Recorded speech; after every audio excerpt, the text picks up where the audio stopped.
The world is built on a simple lie, that what we have today, we will have tomorrow.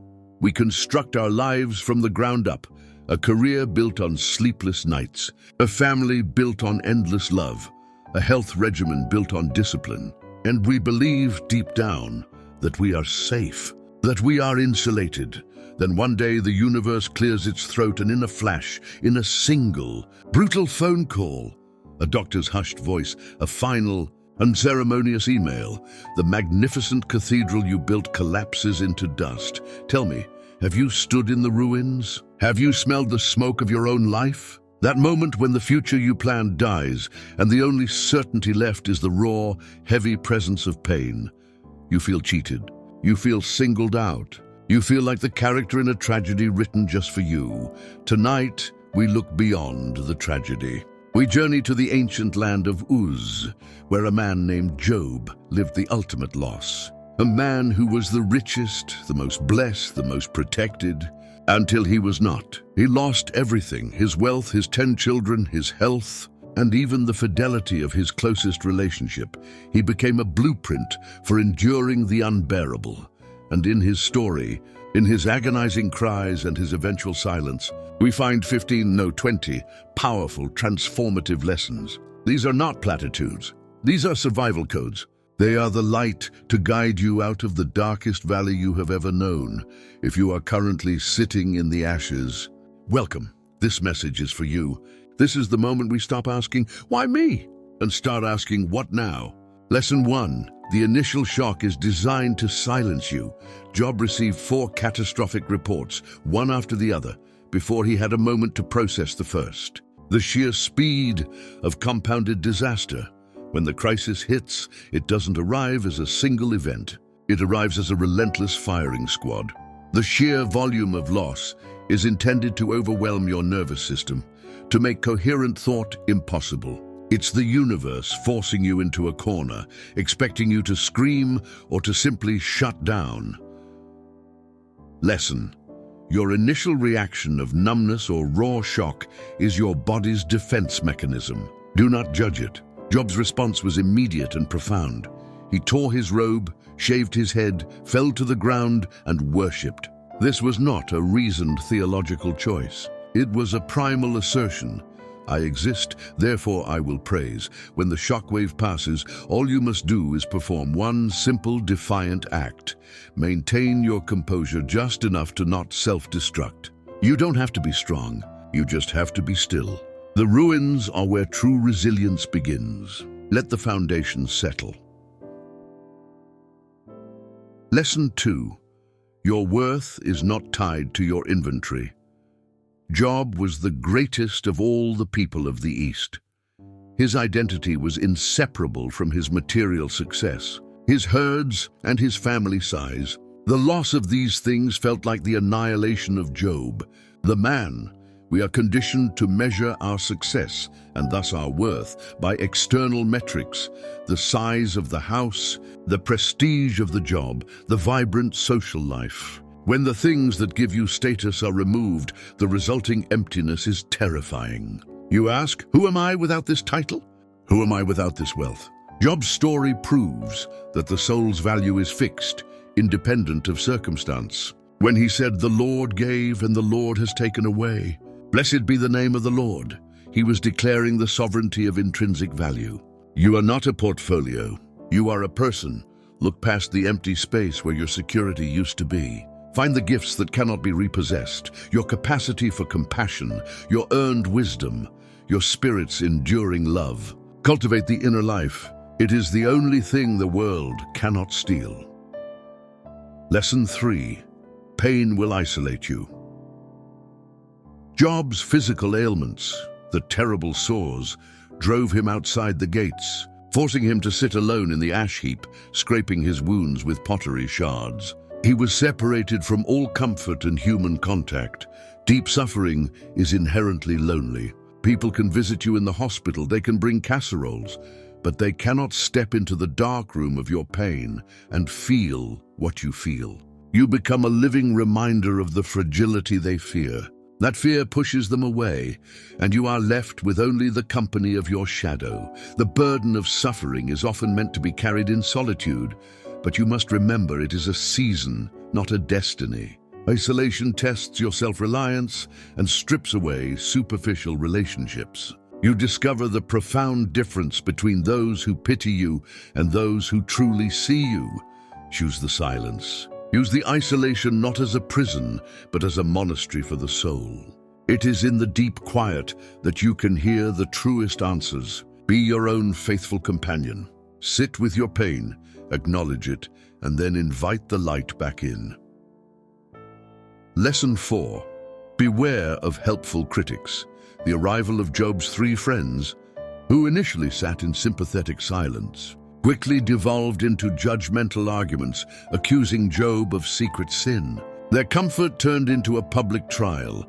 Every time you suffer, the universe sends you 3 friends, the Eliphazes, the Bildads, and the Zophars. They are the people who need your suffering to make sense so that their lives can still feel safe.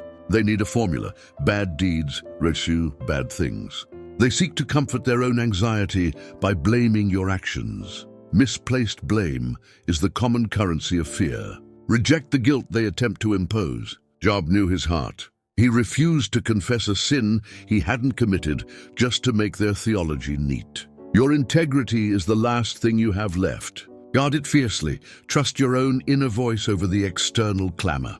If a voice, whether internal or external, is not leading you toward courage and peace, silence it. Your only duty is to be honest about your pain, not to justify it. Lesson 5. It's okay to argue with fate. Job's laments are some of the most visceral, painful outcries in literature. He curses the day he was born. He demands an audience with God. He pushes back against the notion of passive acceptance. We think faith means smiling through the pain. No. Authentic faith is honest conversation. It is the courage to stand before the vast, indifferent universe and shout, "This is unfair. This hurts. I demand an answer." Suppressed grief becomes poison. Unspoken anger becomes bitterness. Lament is a high form of spiritual honesty. It is not an abandonment of hope. It is the assertion that you value justice enough to demand it. Job wrestled, he pushed, and in that intimate, agonizing struggle, he was closer to the truth than his pious, fearful friends. Give your sorrow a voice. Write the angry poem. Speak the raw truth to a trusted confidant. Do not apologize for the size of your emotions. Your wound is not small, and your response doesn't have to be either. Lesson 6. Your spouse, partner might fail you in the fire. Job's wife, having lost her own 10 children, her home, and her security, reached a breaking point and advised Job to curse God and die. Her suffering turned into cynical spiritual despair. When disaster strikes a couple, it reveals the fault lines in the relationship. While you may be focused on enduring, your partner may be focused on escaping. Their command to you to give up is often their own secret desire to give up. They are drowning in their own separate sea of sorrow. In the face of ultimate loss, individual endurance can sometimes outpace shared support. Job's ability to rebuke his wife's despair while still enduring his loss shows that sometimes you must hold the torch for both of you. Practice radical forgiveness for the human weakness of those who were supposed to be your rock. They may be fragile. That is okay. Draw strength from your own core and know that you can choose to be the gentle anchor for your partner, even if you feel unanchored yourself. Lesson 7. Wisdom rarely comes from the oldest voice. After the arguments between Job and his 3 elders stalled, the young man Elihu stepped forward, offering a completely fresh, compassionate and wise perspective, emphasizing suffering as a purifying experience. We tend to defer to age, to tradition, to established authority. But sometimes what we need is a new insight untainted by old stale dogma. Elihu represents the fresh perspective, the voice that reminds us that suffering is not always punitive. It can be pedagogical. It can teach us seek clarity over custom. Be humble enough to receive truth from the most unexpected source, from a child, from a stranger, from a book you randomly picked up. Your life depends on your ability to remain a student. Break the pattern. When you feel stuck, seek counsel outside your usual circle. Change the input to change the output. The solution to your problem may be wearing clothes you don't recognize. Lesson 8. The answer is not always the solution you expected. Job demanded a logical courtroom explanation for his suffering. God answered him from a whirlwind, not with a logical explanation of the why, but with a cosmic display of his creative power. We want a spreadsheet. We want a cause and effect diagram that makes the pain justifiable. But when the divine speaks, it offers something infinitely greater than human logic. It offers perspective. It shifts the focus from your tiny, burning corner of the universe to the incomprehensible vastness of creation. Do not confuse the need for an explanation with the need for comfort. God did not tell Job why he suffered. He reminded Job of his own magnificence. The comfort is in knowing that a force so vast, so intentional, is overseeing your life. When you feel overwhelmed, look up. Look at the sky, the stars, the complexity of a flower. Surrender the need to know the why, and embrace the comfort of a power greater than the pain. Trust the architect. Lesson 9. You must forgive your failures of interpretation. Job had accused God of being his enemy, of being unjust, and of hiding from him. After God's speech, Job repented, saying, I had heard of you by the hearing of the ear, but now my eye sees you. Therefore I despise myself and repent in dust and ashes. In the depths of our pain, we become poor interpreters of reality. We see everything through a lens of fear and abandonment. We tell ourselves terrible, untrue stories about our worth and our future. These are necessary survival lies, but they must be shed for healing to begin. Repentance is simply changing your mind about the reality of your situation. It is a declaration. I was wrong about the universe being against me. I was wrong about my story being over. You must apologize not to a deity, but to your future self for the bitterness you allowed to settle in. Write a list of the lies the pain has been telling you. Then next to each one, write the new, fierce truth. Release the bitterness. Let your self-forgiveness be the starting gun for your new life. Lesson 10.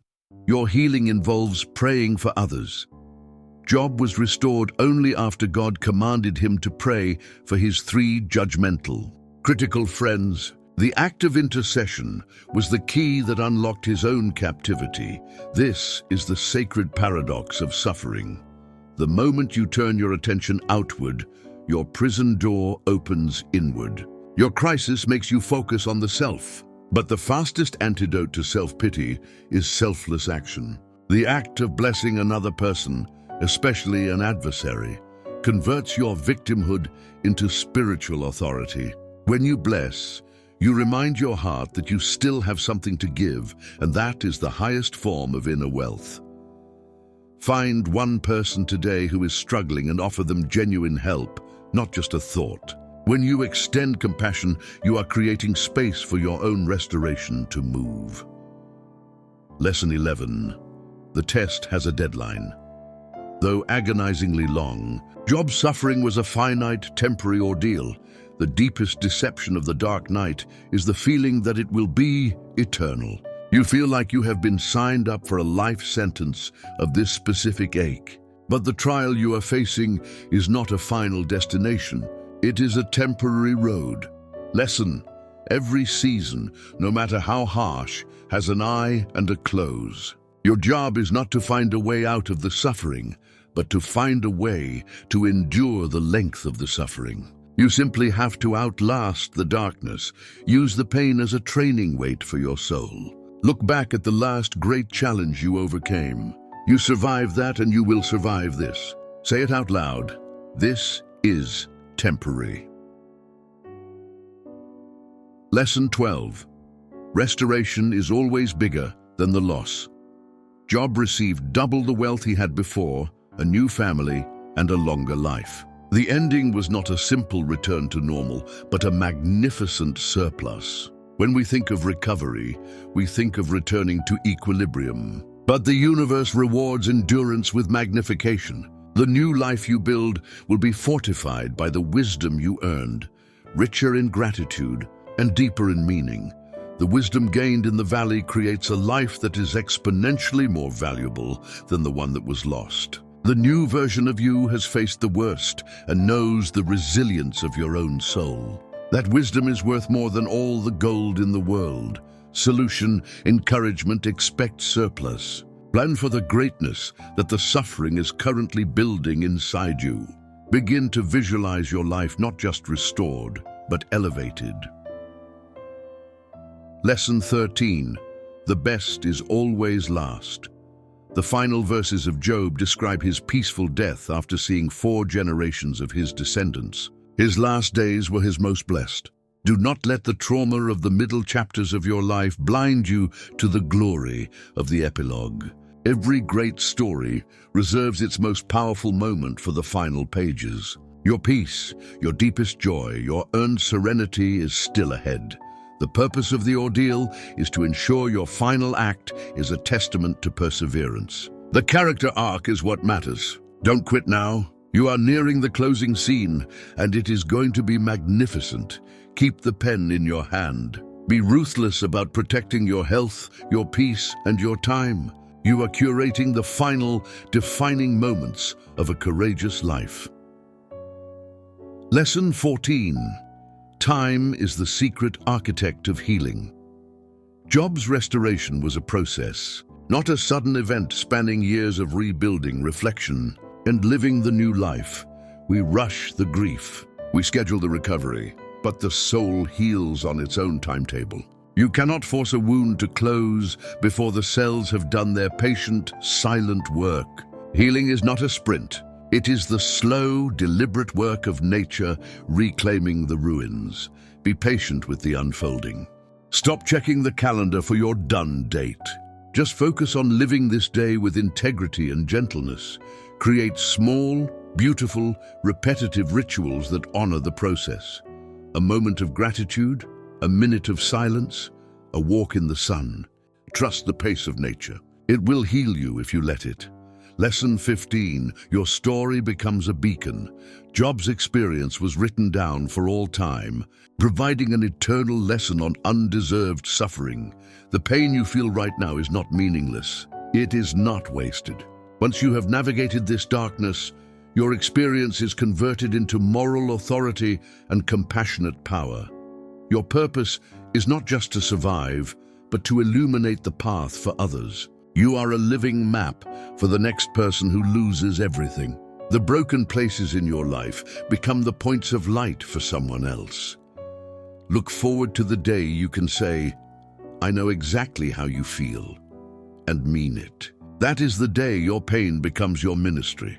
Lesson 16. You must own your integrity, even against God. Job's ultimate vindication came because he refused to lie and say he had sinned. God later rebuked the friends, saying, You have not spoken of me what is right, as my servant Job has. This is a crucial distinction. The friends told religious lies to defend God's reputation. Job told the painful, difficult truth about his reality. And the universe rewarded the honesty, not the piety. Integrity is the final, non-negotiable anchor of the soul. Do not let fear or the pressure of others force you to compromise your true self. The power is not in your innocence, but in your unshakable honesty. When everything else is lost, hold on to the core of who you are. Your honest self is your greatest defense. Lesson 17. Silence does not mean absence. For the vast middle chapters of the book, God is utterly silent. Job cries out, but there is no reply, only the voices of his accusing friends. The greatest trial in suffering is not the pain itself, it is the feeling of abandonment. When you need the answer most, the line goes dead. You feel you are crying into an empty, echoing void. The silence of the universe is not the sound of indifference. It is the sound of deep trust. It is the space created for your own voice, your own struggle, your own choice to endure. The presence is often most profound when it is unspoken. During the silence, lean into the memory of grace. Hold fast to the truth you knew before the pain began. The quiet is simply a stage for your heroism. Lesson 18. Behemoth and Leviathan exist. God ends his long monologue by describing two massive, untamable creatures, Behemoth and Leviathan, powerful beasts that man cannot control.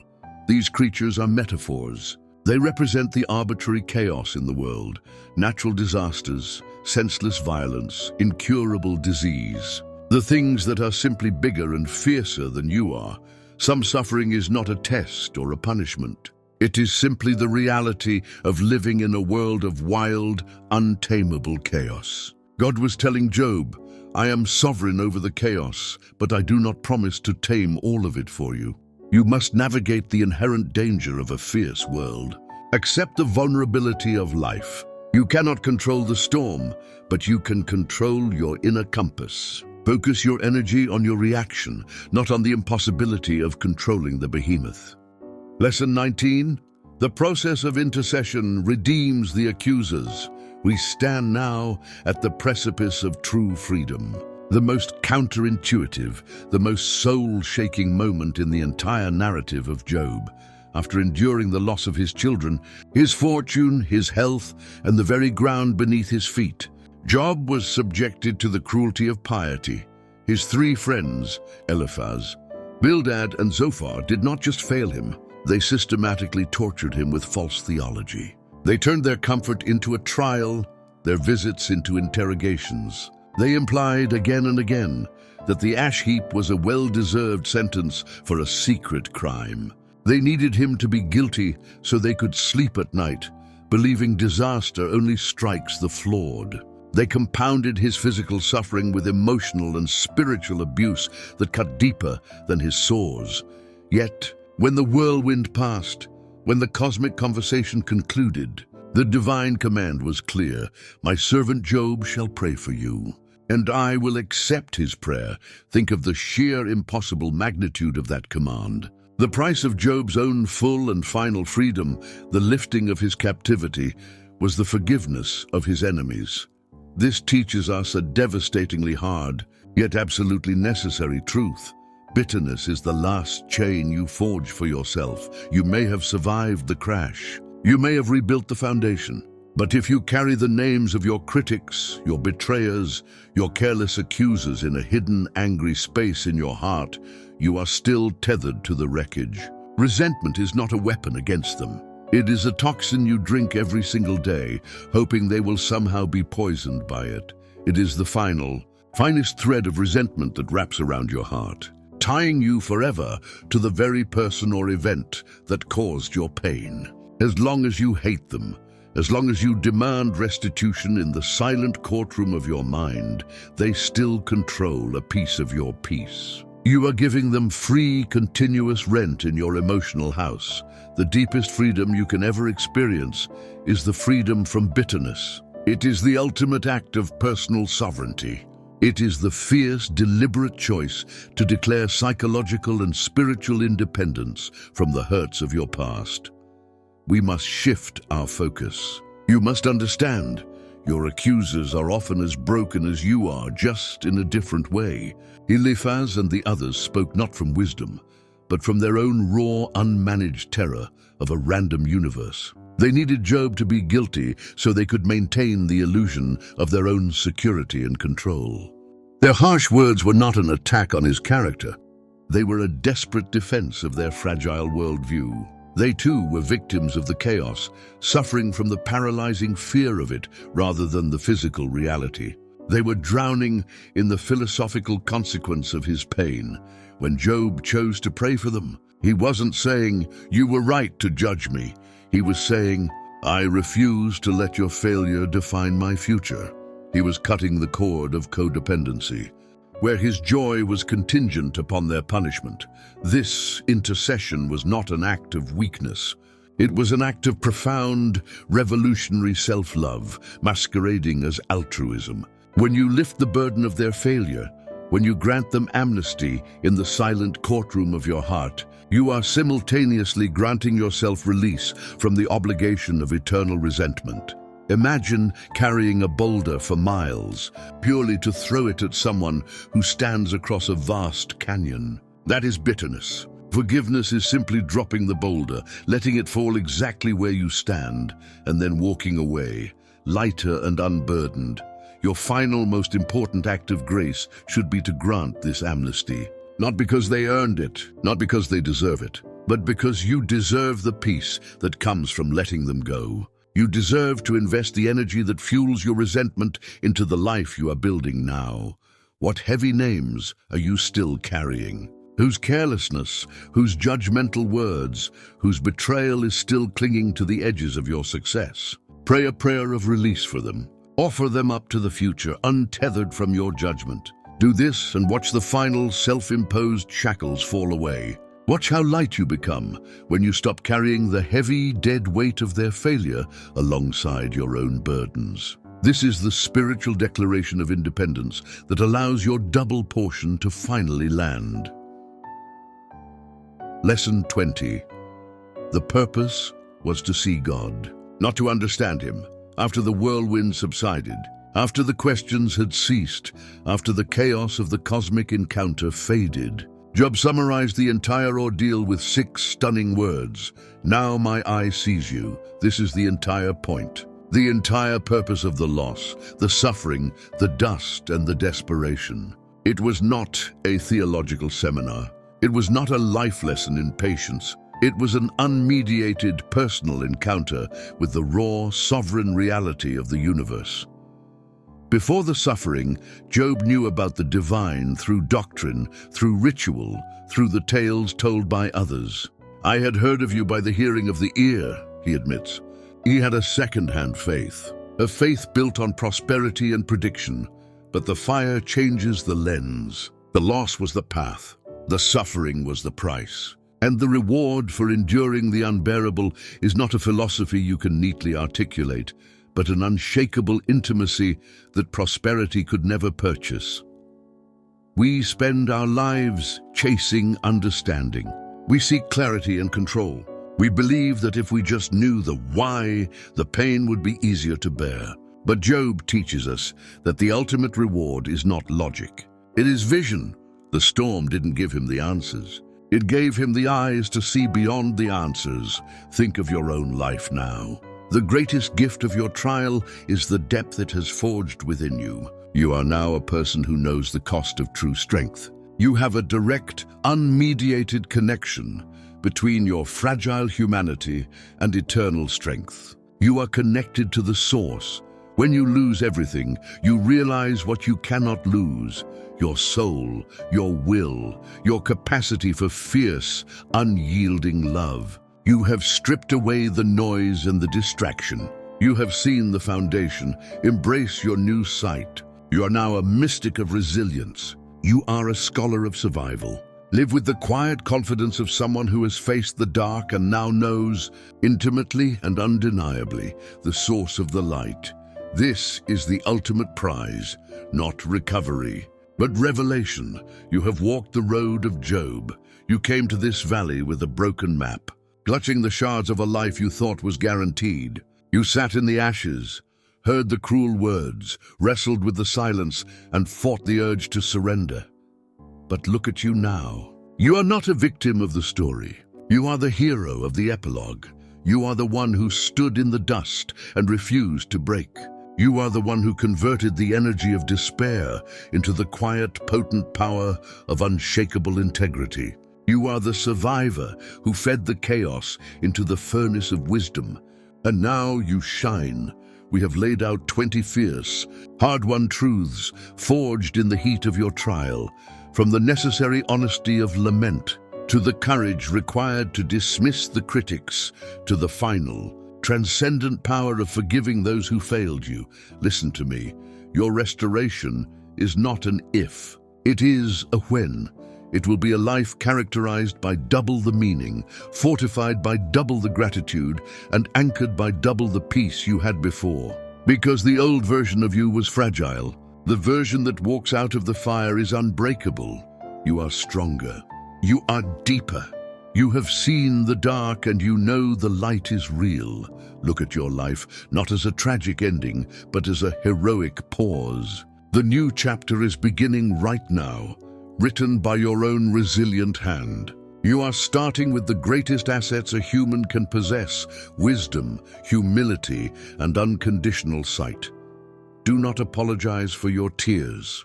They were the necessary rain. Do not diminish your triumph. It is the most beautiful thing you will ever earn. Hold fast. The purpose of your pain was not to destroy you. It was not to punish you. It was to equip you, to give you the eyes of the veteran, the heart of the compassionate, and the hands of the builder. Live accordingly. Go forth from these ashes. Go forth from this lesson. And know this: when the sun rises on your new life, it will shine on a person who is fully awake to the beauty, the chaos, and the incredible. Persistent hope of the human spirit. Your journey has just begun. Hold fast. Your restoration is coming. Subscribe and share this story with someone who needs the light. Thank you for enduring. Thank you for listening.